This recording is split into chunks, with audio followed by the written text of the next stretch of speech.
Wonderful. Thank you. So we appreciate everybody that is taking the time this morning to join us on our annual elections preview, at least annual when there's an election. Of course, this election is going to be November 5th. We do have at the very end of this presentation some key dates, although the election is literally around the corner. So if you haven't voted and you vote early, please do. If you're waiting for election day, obviously you have some time. This is designed to answer any questions about propositions, statewide, as well as some local items, but for the most part, feel free to keep it open-ended. If there's a question that comes up during, feel free to ask, or if you're watching the recorded version, feel free to contact us afterwards with questions that may come up. Okay, so November 5th, and with that said, let me just kind of give you a little bit of a breakdown. Since this is Downey specific, we do have some items that will be on the ballot in the city of Downey, but we're going to go over a little bit of the changes to some ballot measures, and we're going to talk and show you some CAR supported and opposed positions on some of the ballot measures, talk about some other propositions, although not going into too many detail on the other ones, just more or less to let you know that they're there. And of course, like I said, the local measures and the election itself in Downey.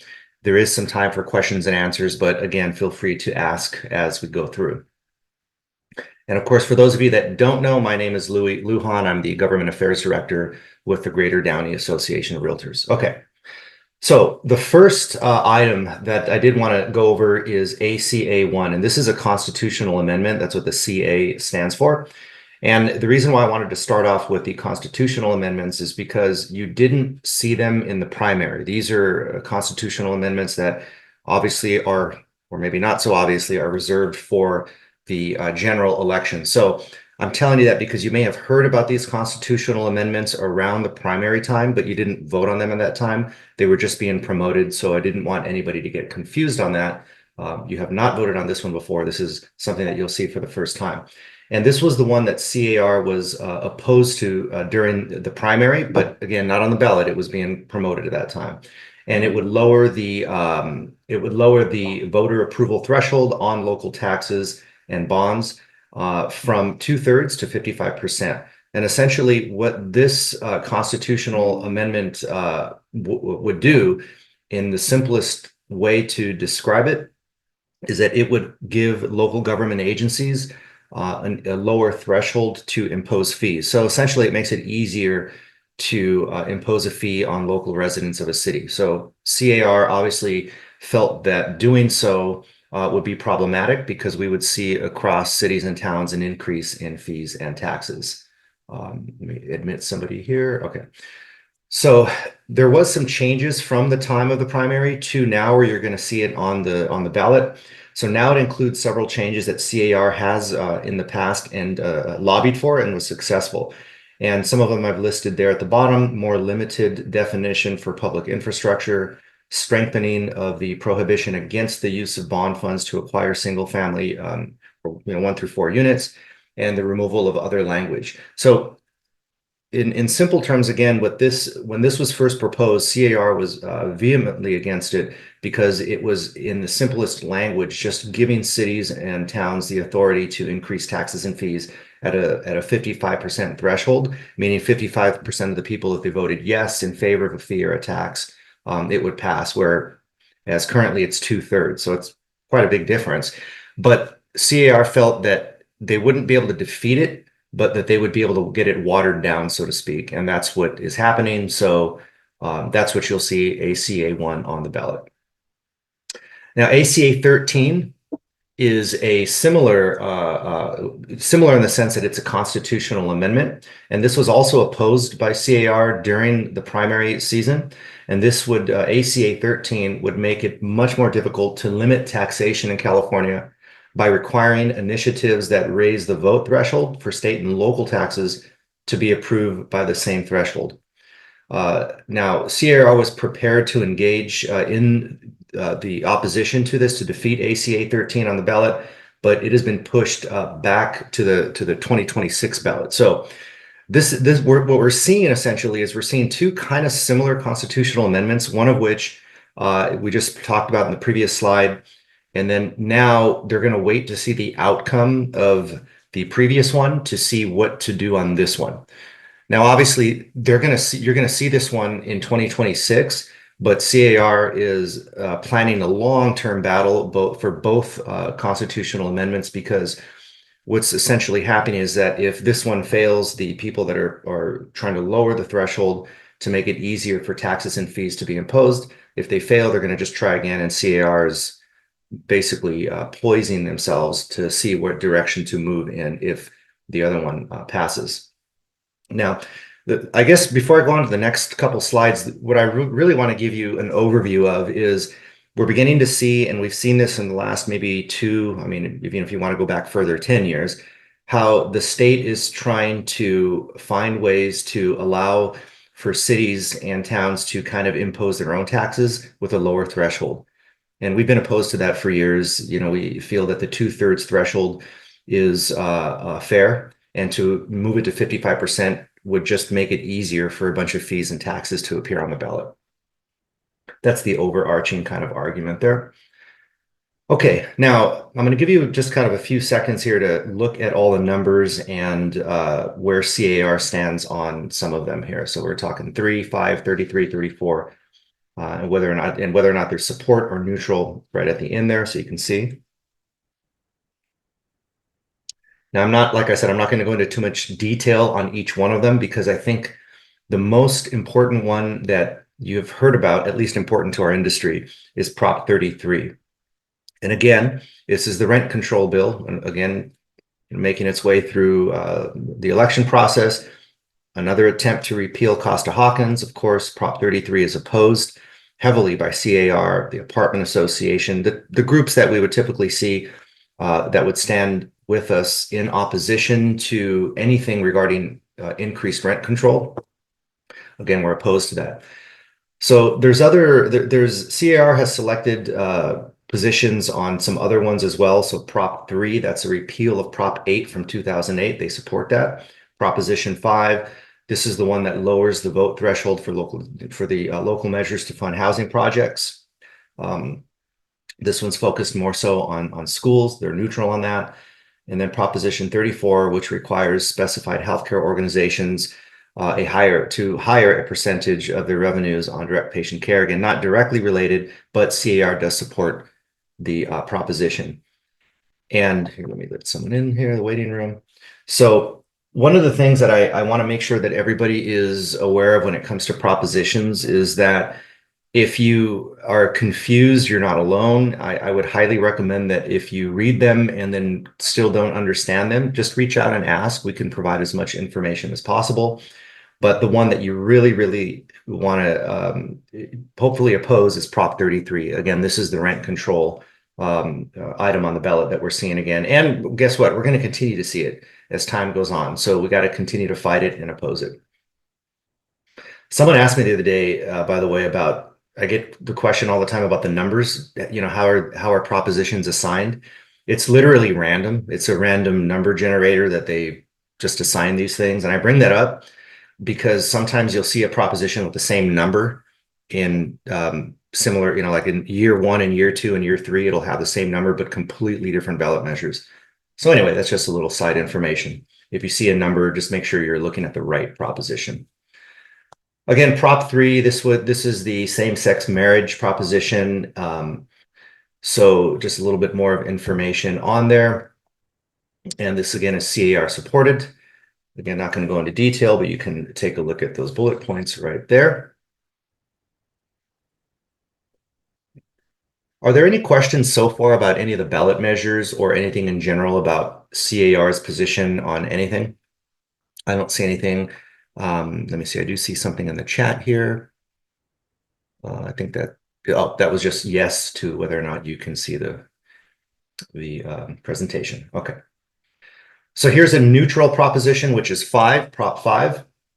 This is the one that would lower the voting threshold from 60 2/3 to 55% for local bond measures. Again, this is more for school districts when we're talking about bonds. But again, CAR took the neutral position on this because of the fact that it would make it easier for local governments to borrow money, because bonds are when you borrow. The constitutional amendment that I talked about before, that is for taxes and fees. This would be for bonds. So that's the key difference there. Also, this one is not a constitutional amendment. This is a proposition. The constitutional amendment would literally change the constitution of the state, making it permanent. Like it'd be very difficult, a literal act of the legislature to undo it, which is part of the reason why CAR would be opposed to that, and neutral to this one. Okay, so that, again, that's Prop 5, the neutral stance. And here's the big one, Prop 33. I hopefully don't have to go into super detail on it, but again, this is just an attempt to repeal Costa-Hawkins once again. We all know Costa-Hawkins back in 1995, set rent control in a certain way. And there are some, with a new rent control law in California, there are some exceptions, but what Prop 33 essentially would do is it would literally essentially make rent control beyond the law of the land, essentially, right? I mean, that's what it would do. It's another attempt to get it. Now we have rent control in California, but there's still Costa-Hawkins. So there are some safeguards in there, if you will, for the industry. Let me let someone else in here. But when it comes to what this would do, it will essentially get rid of Costa-Hawkins and make it very difficult for property owners to rent properties out. And CAR, I'm sure you've seen commercials. I'm sure you've gotten information, but CAR is vehemently opposed to it. I try not to go into too much detail when we talk about the propositions, with the exception of whether we're for them or against them, because there's so much information that I try to avoid people getting confused on it. I think at the end of the day, you should know Prop 33 is something that CAR is definitely opposed to. You want to vote no on that. Okay. Questions on it? Okay. I think even people have ordered yard signs. Hopefully you've got those. Okay, so this is the CAR supports Prop 34. Excuse me. This is the healthcare item. Again, not going to go into too much detail on this one, but I did want to at least allow you to absorb some of the information here. And again, because of the fact that CAR does support this ballot measure. Another thing I'll mention too, as we go through some of these propositions, is that, in years past, it has varied, because I do get a question as to whether or not, CAR has supported ballot measures and propositions in the past that were not directly related to the industry. Well, this year, CAR has gotten either in support or in opposition to more propositions than usual. However, there are more propositions on the ballot as well. So I don't think it's anything different than what they've done in the past, because of the fact that there are more that we see on the ballot. And it's all done through committee. For those of you that know how that works, a group of people get together, make a recommendation, present it to the board, and then that's a very simplified way of describing it, but essentially that's how CAR either supports or opposes these items. They're all statewide, by the way. They don't get involved in the local level. Okay, so here's a list of all other propositions for the election coming up. Prop 2, Prop 4, Prop 6, Prop 32, 35, and 36. Again, a lot of information. Not going to go into detail on each one, but I do want you to be very aware of the ones that say will amend the Constitution. Those are the ones, like I said, like Prop 6 right there, whether you're for it or against it, whatever, that's up to you. But these are the ones that make whatever they're trying to do or undo permanent, because they actually change the language of the Constitution. And when you do that, like I said a few minutes ago, it is very difficult to undo. So you're seeing a lot more ballot measures that aim to amend the Constitution recently. I mean, that's probably because of the people that support or oppose an item don't want someone years later to come down and undo it. And that's what the reasoning would be, to aim to change the Constitution. So like Prop 6, that's big in the sense that if it does pass, it will be forever inside the Constitution, or on the Constitution of California. Of course, there's a minimum wage item there, Prop 32. Again, another healthcare related item, 35. There's even propositions like 36 that overturn other propositions from years past.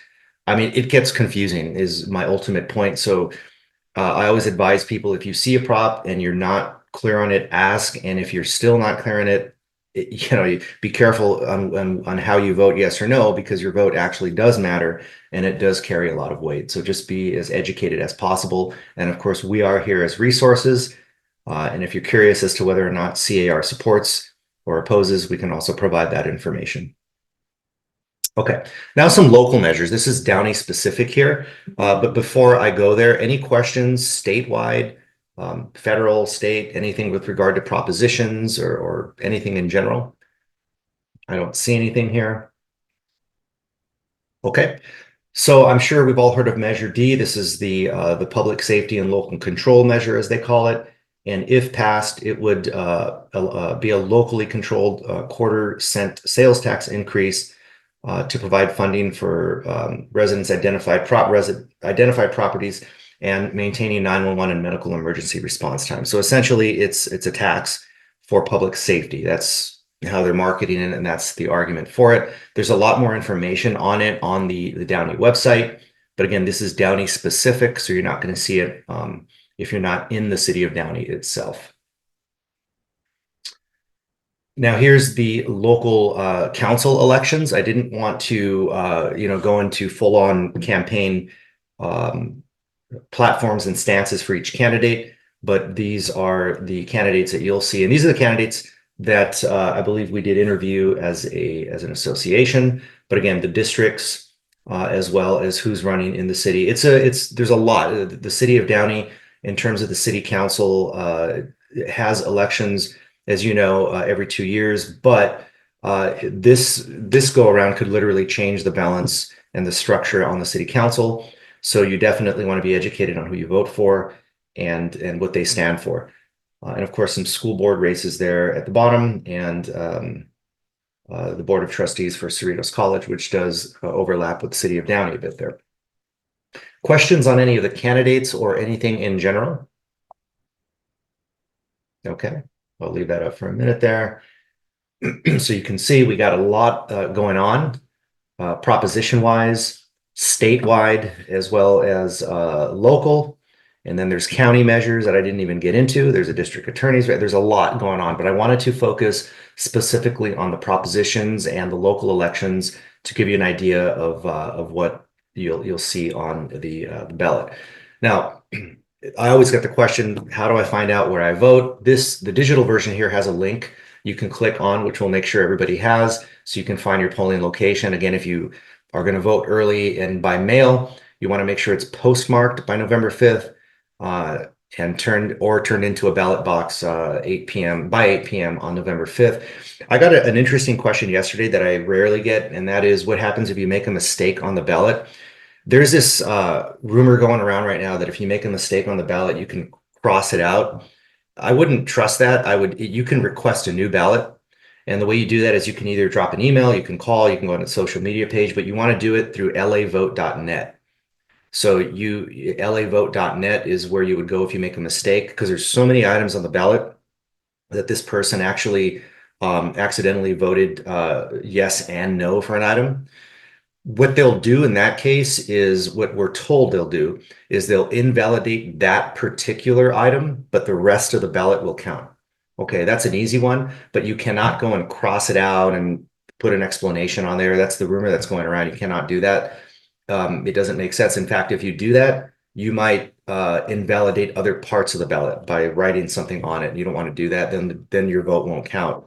So just make sure that if you're feeling uncomfortable about a mistake you made on the ballot, it's probably better to just request a new one. Okay, and of course, Election Day is November 5th. So with that said, here's my contact information. I always allow people to either drop me a text message, email me. You can call the association or go to the website as well, and we would be more than happy to provide any information, whether it's about polling locations, propositions, local elections, whatever it may be. So with that said, I will give it a few minutes to see if there are any questions for anybody that may have had any during the presentation. Thank you.